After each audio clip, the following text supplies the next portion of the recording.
ఇందులో 4 చట్టాలను కలిపారు. ఒకటి కనీస వేతనాల చట్టం. కనీస వేతనాలు ఎంత ఉండాలనో, ఆ కనీస వేతనాలు ఎలా అమలు కావాలనో ఒక చట్టం 1948లో దేశానికి స్వాతంత్రం వచ్చిన మర సంవత్సరంలో ఏర్పాటు చేయబడే చట్టం. వేతనాల చెల్లింపు చట్టం. అంటే అప్పుడు వేతనాలు సకాలంలో ఇవ్వకపోవడము, ఇవ్వకుంటే ఏం చేయాలి, సకాలంలో వేతనాలు ఎలా ఇవ్వాలి, నగదు రూపంలో ఎలా ఇవ్వాలి. అప్పుడు వస్తువు రూపంలో వేతనాలు ఇచ్చేవాళ్ళు, వస్తువు రూపం కాదు నగదు రూపంలో ఇవ్వాలి. ఇట్లా అనేక ప్రాబ్లమ్స్ ఎదుర్కొన్న తర్వాత కార్మిక వర్గం కొట్లాడిన తర్వాత వేతనాలను క్యాష్ రూపంలో ఇవ్వాలి, ఎప్పుడు ఇవ్వాలి, ఏ సమయం ఇవ్వాలి, ఎట్లా ఇవ్వాలి, ఇవ్వకుంటే ఏమిటి అన్నది ఆ చట్టంలో ఉన్న చట్టం. పేమెంట్ ఆఫ్ వేజెస్ యాక్ట్, వేతనాల చెల్లింపు విధానాలు, వేతనాల చెల్లింపు చట్టం 1936. అంటే స్వాతంత్రం రాకముందే ఆ చట్టాన్ని 36లో ఏర్పడింది. అదేవిధంగా బోనస్ యాక్ట్ 1965లో వచ్చింది. 1965లో వచ్చిన బోనస్ యాక్ట్ని ఈ పేమెంట్ ఆఫ్ వేజెస్ యాక్ట్, కనీస వేతనాలు, ఈక్వల్ రెమ్యునేషన్ యాక్ట్, సమానమైన పనికి సమాన లింగ వివక్ష ఉండకుండా స్త్రీ పురుషులకు సమాన వేతనం ఉండాలనే చట్ట ప్రాతిపదికగా ఏర్పాటు చేయబడ్డ 1976లో ఏర్పాటు చేయబడ్డ ఈ చట్టాన్ని కలిపారు. ఈ 4 కలిపి ఒక లేబర్ కోడ్లుగా తీసుకొచ్చారు. ఇందులో వేతన రకరకాల చట్టాల్లో కార్మికుడు అంటే ఎవడని ఉంది, ఎవరు ఎలాంటి వాళ్ళు కార్మికులని ఆ చట్టాల్లో ఉంది.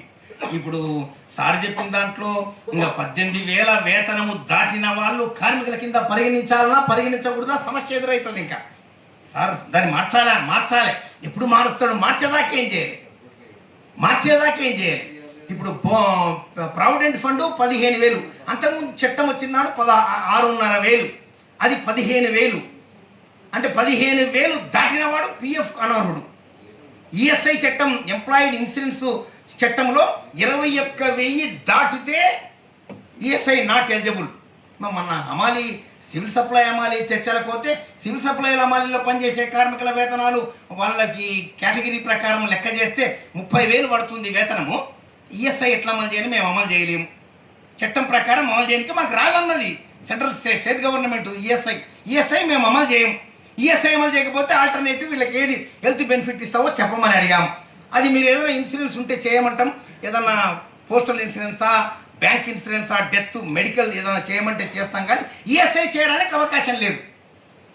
అంటే ఇప్పుడు తీసుకొచ్చిన 18,000 వేతనం సీలింగు 18,000 దాటిన కార్మికుడు కాడంటే కార్మికుడుగా నీవు కోర్టుకు పోవడానికి, కార్మికుడుగా నీవు డిస్ప్యూట్ వివాదాన్ని లేవదీయడానికి అవకాశం లేకుండా పోయే స్థితి ఈనాడు కార్మిక వర్గానికి ఏర్పడబోతుంది. అదేవిధంగా వేతనాల కోడులో వేతనాలు నిర్ణయించేటట్లు ఎలా నిర్ణయించాలి కనీస వేతనాలని?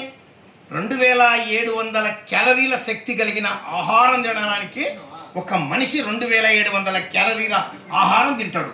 భార్య 2,700, భర్త 2,700, 2 పిల్లలు 2,700, 3 యూనిట్లుగా తీసుకొని ఒక వేతనాలు నిర్ణయించాలి. వాళ్ళకి ఎంత బట్ట, ఎంత వైద్యానికి ఖర్చు అవుతుంది అన్ని లెక్కలోకి తీసుకొని పాతదే ఆక్రాయిడ్ సూత్రం ప్రకారం 1957 ఇండియన్ లేబర్ కాన్ఫరెన్స్ ఇచ్చిన నివేదిక ప్రకారం ఒక డాక్టర్ ఆక్రాయిడ్ సూత్రం ప్రకారం ఒక మనిషి ఎంతైతే వేతనం ఎంతైతే సరిపోతుంది, ఎన్ని క్యాలరీలు తినాలి, ఏం తినాలంటే ఎంత వేతనం ఉండాలని నిర్ణయిస్తారు. వేతనం మన బట్ట ఎంత కట్టాలి.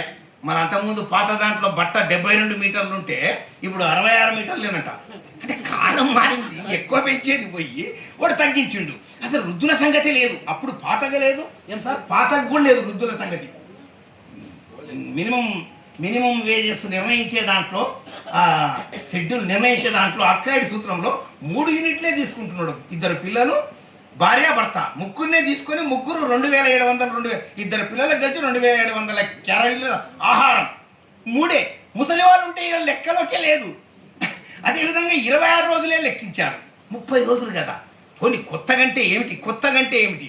పాతగా ఏడుపు 26 ఉంది. 26 రోజులే వేతనం నిర్ణయిస్తారు. అరే 30 రోజులకు లెక్క కట్టు. 4 రోజులు కూడా తినాలి కదా. తినాలంటే ఎంత వేతనం కావాలి? ఇవన్నీ లెక్కలోకి కొత్త చట్టం అంటే కొత్తగా రావాలి, కానీ కొత్తగా రాలేదు. ఇట్లా తగ్గించిండ్రు. ఈ రకంగా ఇంటి అద్దెలకు సంబంధించి అవన్నీ కూడా తక్కువ చేయడం జరిగింది. ఈ వేతనాల చెల్లింపు చట్టంలో పని గంటలకు సంబంధించి చాప్టర్ 2 సెక్షన్ 6 ప్రకారం ఇప్పుడు వచ్చిన డ్రాఫ్ట్ రూల్స్లో స్టేట్ గవర్నమెంట్ నిర్ణయించుకోవచ్చట వాళ్ళ పని గంటల్ని. అంటే ఏం జరుగుతుంది పని గంటల విషయంలో? ఏం జరుగుతుంది అంటే ఐఎల్ఓ సూత్రం ప్రకారం, ఐఎల్ఓ ఇంటర్నేషనల్ లేబర్ ఆర్గనైజేషన్ సూత్రం ప్రకారం అసలు ప్రపంచమంతా 8 గంటల పని దినాన్ని నిర్ణయిస్తే 10 నుంచి 12 గంటల వరకు పనిచేయాలని నిర్ణయం జీవోలు వచ్చినాయి కదా. అన్ని రాష్ట్ర ప్రభుత్వాలు జీవోలు చేసినాయి. దేనివల్ల జీవోలు చేసినారు? ఈ లేబర్ వేజ్ కోడ్లో పని గంటల విషయంలో నిర్దిష్టంగా ఆనాడు పేర్కొనే చట్టం, వేతనాల చెల్లింపు చట్టం, పేమెంట్ ఆఫ్ వేజ్ యాక్ట్, నేను చెప్పిన వేజ్ కోడ్లో ఉండే 2 చట్టాలలో 8 అవర్స్ పనికి వేతనం లెక్కించారు. ఇప్పుడు వేతనం లెక్కించే విషయముని 10 గంటలు ఆ ప్రభుత్వం నిర్ణయిస్తుంది. అంటే ఎంత నిర్ణయించిందంటే 10 నుంచి 12 గంటలు నిర్ణయించింది. అంటే ఓటీ డబల్ ఇవ్వాలి. ఇప్పుడు నువ్వు 10 గంటలు పని చేయలే, 10 గంటల కంటే ఎక్కువ పని చేస్తే ఓటీ అడుగు. నువ్వు 8 గంటలు పని చేస్తే ఓటీ 4 గంటలు చేయడానికి అవకాశం ఉంటుంది. 4 గంటలు ఓటీ చేస్తే డబల్ వస్తుంది, ఒకరోజు వేతనం వస్తుంది. ఒక ఆర్టీసీ డ్రైవరు, ఒక ఆర్టీసీ కండక్టరు ఉదయం డ్యూటీ ఎక్కి అప్ అండ్ డౌన్ చేస్తే ఆ కార్మికుడు 12 గంటలు అయిందనుకో, డబల్ డ్యూటీ ఇస్తారు. ఆ 4 గంటలు ఎక్స్ట్రా డ్యూటీని సంపత్ ఓటీ డబల్ ఓటీ కలుపుతారు, ఒకరోజు కలుపుతారు. నేడు లేదు. ఎందుకు లేదు? 10 గంటల కంటే ఎక్కువైతే ఓటీ 2 గంటలు వాయంక 2కు 4 గంటల వేతనం వచ్చేది కోల్పోతున్నాం. అంటే వేతనాలు ఇప్పుడు పని గంటల పెంపు అన్నది మళ్ళీ ఎంత మంచిగా 48 గంటల కంటే ఎక్కువ లేదు వారానికి. వాడు 10 గంటలు నిర్దేశించిన తర్వాత 10 గంటల చట్టంలో ఉంది. నీవు ఎక్కువ చేస్తే ఓటీ డబల్ అడుగు. 8 గంటలు ఉంటే ఓటీ 4 గంటలు చేస్తే డబల్ వస్తుంది. ఇప్పుడు రాదు, 2 గంటలు వస్తుంది. నీకు 10 గంటల డ్యూటీ అని నిర్ణయించిన తర్వాత ఓటీ 2 అవర్సే, 2కు 4 గంటల డ్యూటీ వస్తుంది. అంటే ఇప్పుడు ఒక ఆర్టీసీ కండక్టర్, ఒక ఆర్టీసీ డ్రైవర్ ఎవరైనా సరే 12 గంటలు డ్యూటీ చేస్తే 2 రోజుల వేతనం వచ్చేది. ఇప్పుడు రాదు. 10 గంటలు చేసిన తర్వాత ఇంకా 2 గంటలు చేస్తే 2 గంటలకు 4 గంటలు సగం డే వేతనం ఇస్తాడు.